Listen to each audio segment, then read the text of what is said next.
Boa tarde, senhor presidente, demais colegas.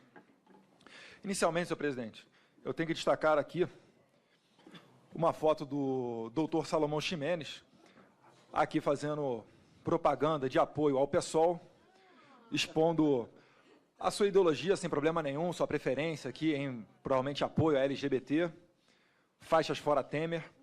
E o que eu gostaria de deixar bem claro aqui é a nossa diferença. Senhor Salomão, semana passada, ou retrasada, esteve aqui presente o procurador Fábio Aragão. O seu colega partidário do PSOL, Glauber Braga, xingou o procurador, sendo que esse mesmo procurador, ele tem processos contra diversos ali partidos, PSDB, enfim, um dos últimos que ele alegou que ele vem a processar hoje em dia é o PSOL, por ocasião da sala que o PSOL colocou dentro do Colégio Pedro II, uma autarquia federal. Se nós fôssemos aqui, da mesma linha de raciocínio dos seus correligionários, eu estaria aqui xingando o senhor, colocando o dedo na sua cara. Mas eu não vou fazer isso, porque eu acredito que o debate que nós estamos traçando aqui vai além disso. E principalmente também, senhor presidente, pelo que foi dito aqui, a gente se preocupa, às vezes tenta se colocar aqui uma cortina de fumaça, os discursos dão rodeios. O procurador Salomão chegou a falar dos protocolos, sim, fazem parte dos tratados, servem para auxiliar a interpretação dos tratados internacionais, mas é bem claro o artigo 26, no seu item 3, Declaração Universal dos Direitos Humanos, da ONU, está lá.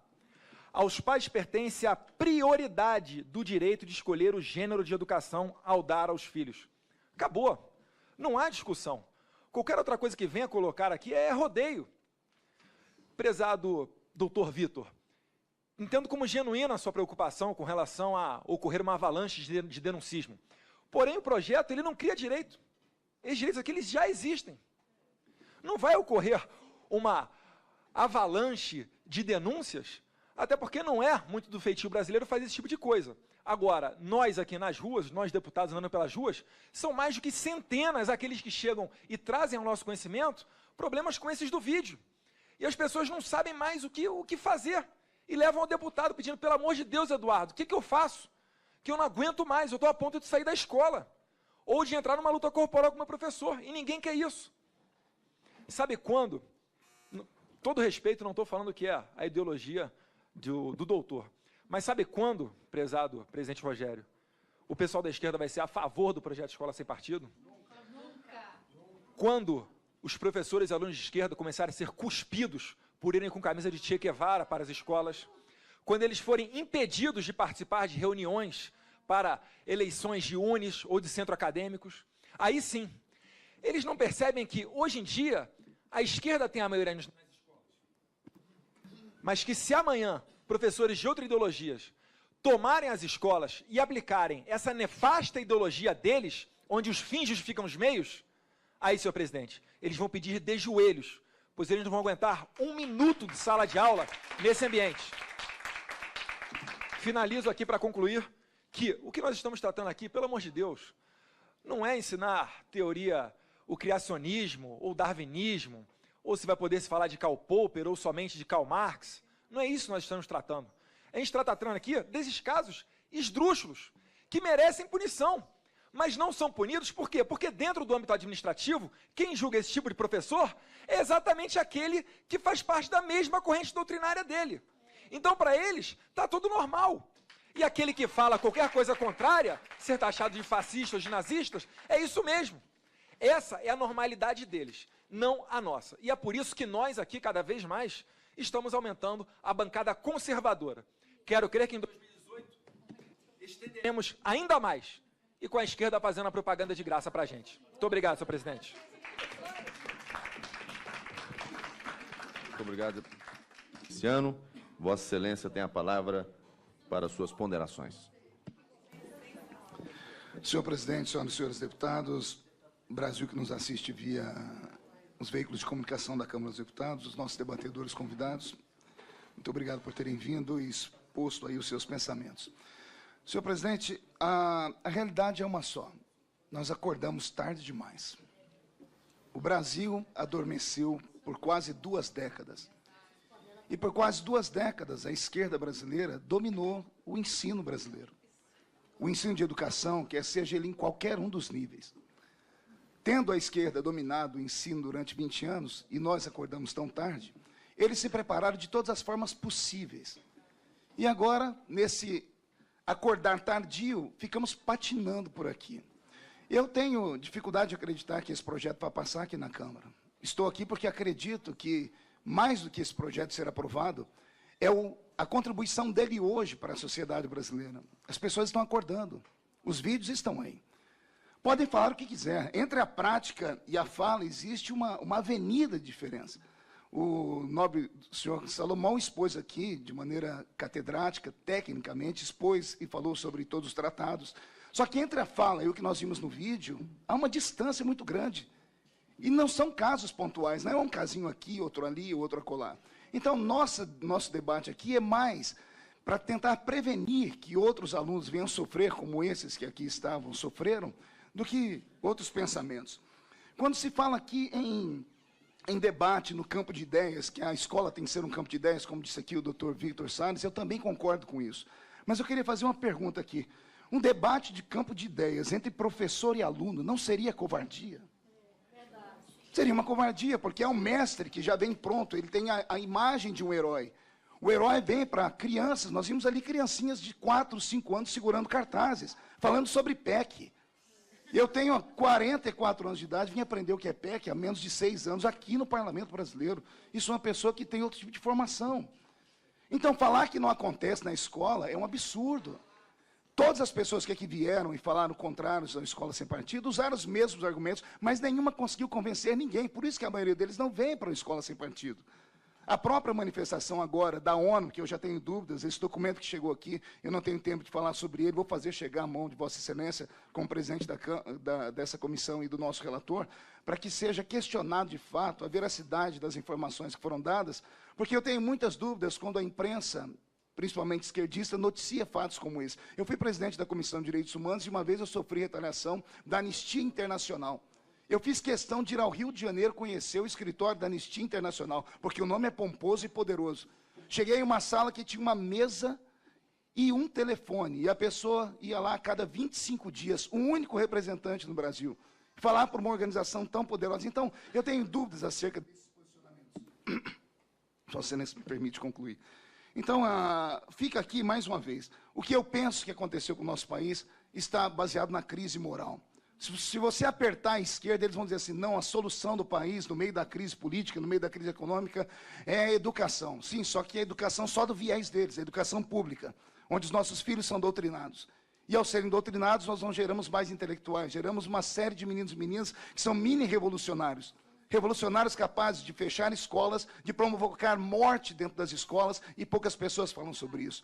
Então, a Escola Sem Partido, ele vem em bom momento. Mais uma vez aqui, eu dou os parabéns a todos que estão engajados nessa luta. É uma luta que parece ser inglória, mas não é. Vejo aqui essa luta despertar Lincoln Portela, que para mim era um cordeiro, de repente vem como um leão para cá. Isso, eu estou muito feliz. Eu até falo que Lincoln demorou 6 anos para dar esse grito aqui dentro do parlamento, que até 6 anos atrás eu acho que ele era muito de centro, né? Desculpe, senhor presidente. Então, eu quero aqui... Só o gesto dele ali meio assim que me assustou, mas tudo bem. Não, mas eu fiz com a mão bem fixa. Então, eu parabenizo a todos que estão aqui, as pessoas que estão acompanhando, e nós precisamos partir. Se não der, deputado Flavinho, se não der nosso presidente da comissão e nossos deputados que aqui estão, para colocarmos um cartaz como esse nas salas de aula, vamos nós promovermos isso pela internet, vamos mandar para todos os celulares de crianças, de alunos, para que eles saibam, porque ali está tudo aquilo que o senhor Salomão aqui falou. O problema aqui, e foi até me enviado aqui por uma pessoa que tem me apoiado, olha a pergunta dela, que interessante, eu já encerro aqui, senhor presidente. Desculpa, saiu aqui do... Já vou, está chegando, pronto, chegou aqui. Pronto. A acusação de que o projeto cria um risco de denuncismo desqualifica de antemão qualquer possível reação das vítimas da doutrinação. Quando falamos sobre esse denuncismo, a pessoa já fica contraída. Nós temos aqui o caso da doutora Ana Caroline, que veio aqui na comissão. Ela moveu uma ação contra a professora e o establishment, é assim que se fala, né?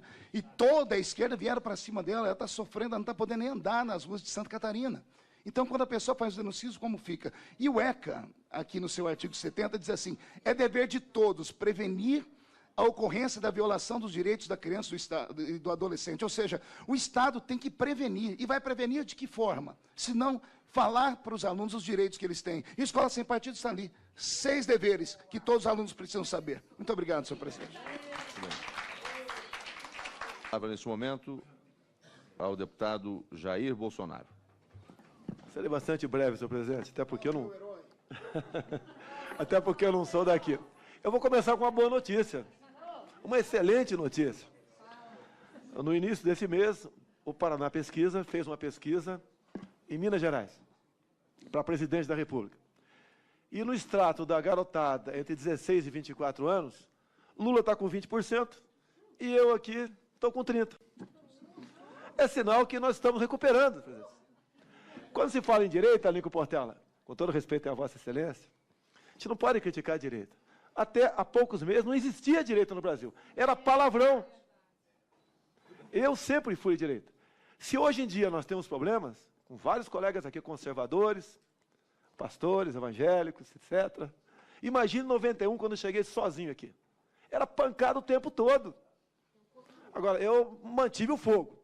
Se naquele tempo sozinho eu mantive o fogo, não vai ser agora que eu vou broxar. Não vai ser não, presidente. Não vai ser. A gente vai manter em frente isso daí. Eu sou um alvo compensador. Qualquer negócio é pancada em cima de mim. Agora a história de terrorista ali na sala de aula. Quer dizer, uma professora, falando, né, se ela cai de 4 no campo de futebol, ela não levanta mais. Vai comer capinha até morrer aquela pessoa ali. Olha só, presidente, eu entrei na luta armada em 70, com 15 anos de idade, do lado do Exército, na caça do Lamarca, comparsa de Dilma Rousseff. Em 70, Dilma começou a cumprir 3 anos de cadeia, junto com a lésbica, colega de cela, Eleonora Milicuti. Nada contra, ela mesma que falou que era lésbica, Eleonora Milicuti. Tá, okay? Mas puxou 3 anos de cadeia pelos seus crimes. Onde ela estava no combate à luta armada, Eldorado Paulista, tinha a Fazenda Caraitá. Um dos proprietários, Rubens Paiva. Eles têm que ser revoltados comigo. Eles têm que ser revoltados comigo. Isso foi em 1970. Logo depois entrei por concurso público. O prezado aí, o colega da ponta esquerda aqui, concurso público, escola pública, nunca fiz cursinho, e passei 38 vagas na academia em Resende e fui aprovado. E era comum a garotada naquele tempo, falam tanto em ditadura, mas a molecada tinha instrução, tá? Tinha obrigações. Que ditadura é essa? Você saía e voltava do Brasil a hora que bem entendesse. Vai sair e voltar de Cuba agora, da Coreia do Norte. Isso não acontece.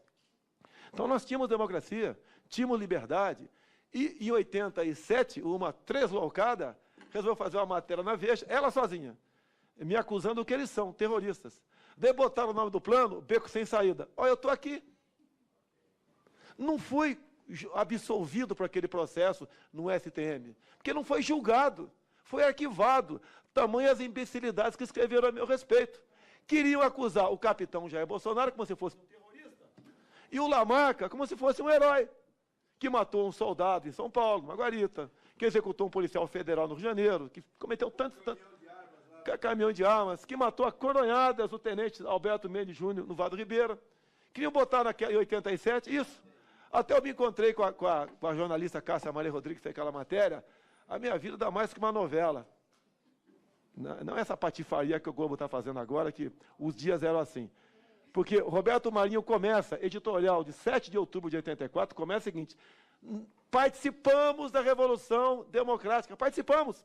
E os filhos agora, de Roberto Marinho, vão contra os pais, dizendo que, vão dizer nessa mini novela agora, que são diferentes.